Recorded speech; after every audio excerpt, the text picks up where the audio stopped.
And gold buyers, మీ కష్టాల్లో నమ్మకమైన మీ ఆత్మీయ నేస్తం. మమ్మీ, పులులు సింహాలు అయితే బయటకొచ్చి మనుషుల్ని తినేస్తాయి. మరి చింపాంజీ మనల్ని ఏం చేయదు కదా, దాన్నెందుకు బోన్లో పెట్టారు? దాన్ని మనందరం చూసి ఆనందించాలి కదా, అందుకని. మన ఆనందం కోసం దాన్ని బోన్లో బంధించటం చాలా తప్పు కదా మమ్మీ. ఆహా, ఎంత బాగా చెప్పారో చిన్ను. అవన్నీ తర్వాత డిస్కస్ చేద్దాం. ఇప్పుడు మనం పిక్నిక్ వచ్చాం కదా, సంతోషంగా ఉండాలి. ముందు యాపిల్ తిను. మమ్మీ, పాస్టెళ్ళొస్తాను. ఆ పొద్దుచాటుకెళ్ళు, తొందరగా వచ్చి చిన్ను. Okay mummy. ఏమండి, వికాస్ చెప్పిన దాంట్లో న్యాయం ఉంది కదండి. మన ఆనందం కోసం ఇలా నోరులేని ప్రాణుల్ని బోన్లో బంధించడం తప్పే కదండి. అవును జయ, డెఫినెట్ గా తప్పే.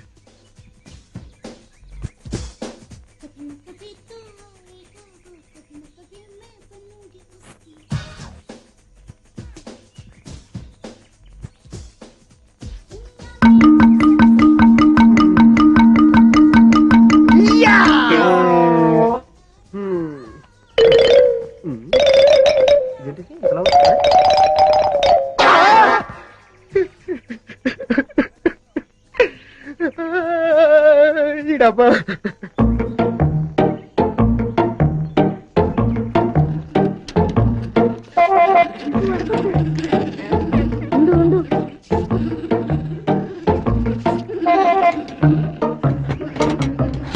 అదంతా క్లీన్ చేసేసి వాటర్ మార్చేసేయండి.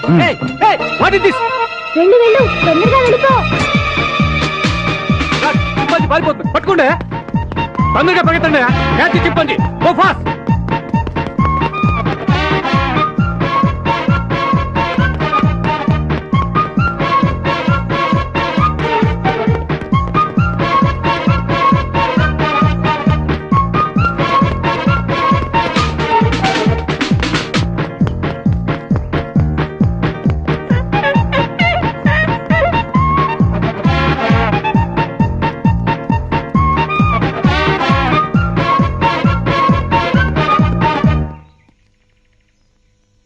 లాభం లేదు, ఆఫీసర్ గారికి చెప్తాం పదా. ఎవరు నువ్వు? చింపాంజీని ఎందుకు చేశావు? అడవిలో స్వేచ్ఛగా బతికే జంతువుల్ని ఇలా బంధించడం తప్పు కదా సార్. సెటప్. వేళ్ళంతా లేవు, మమ్మల్ని ప్రశ్నిస్తావా? పట్టుకోండి. Stop that nonsense. మీరెవరు? వీడు మా అబ్బాయి.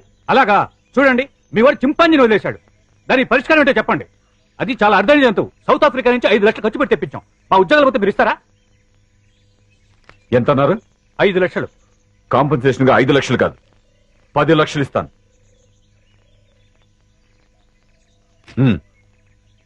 పదండి. పద. చింపాంజీని వదిలేశాడు, క్యాష్ ఇచ్చారు, ఓకే. అదే ఏ సింహాన్నో అయితే అమ్మో.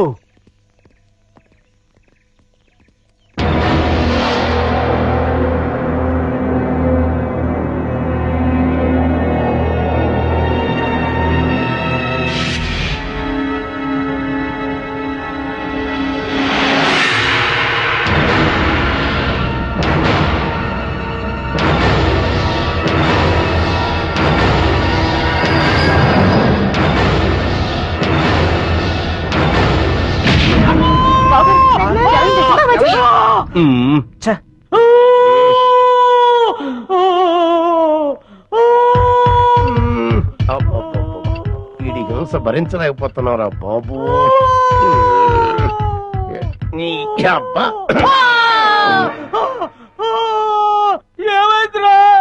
ఏమీ అవలేదు, చిన్న గుండు తొడగ రాసుకొని పోయింది అంతే అంతే. దానికే ఓ బోల్డ్ తడవుడు చేస్తారు. మీ గోల భరించలేక డాక్టర్ మొత్తం ఇంజక్షన్ ఇచ్చి హాస్పిటల్ వదిలేసి పారిపోయాడు. అయ్యగారు అమ్మగారు కూడా వెళ్ళిపోయారు. నన్ను దగ్గరుండి మిమ్మల్ని తీసుకురమ్మన్నారు. ఆ కాల్చేవాడు ఏదో కాస్త పైకి కాల్చుంటే వికాస్ బాబు మాట ఎలా ఉన్నా ముందు మీరు టపా కట్టేసి ఉండేవారు. శ్రీను, ఇంకా ఎంతసేపు? వస్తున్నా లత.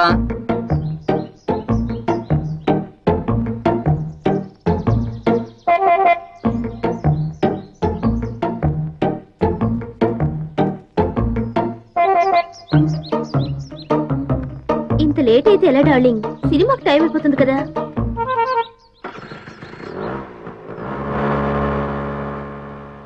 ఏ లత ఆగు ఆగు ఆగు ఏంటి నేను సైలెంట్ గా ఉన్నా? ఇంకా ఎన్నాళ్ళని ఇలా దొంగతనంగా తిరుగుతావు? మనం తొందరగా పెళ్లి చేసుకోవాలి. ఇంతకీ మీ మమ్మీ డాడీకి మన ప్రేమ విషయం చెప్పావా?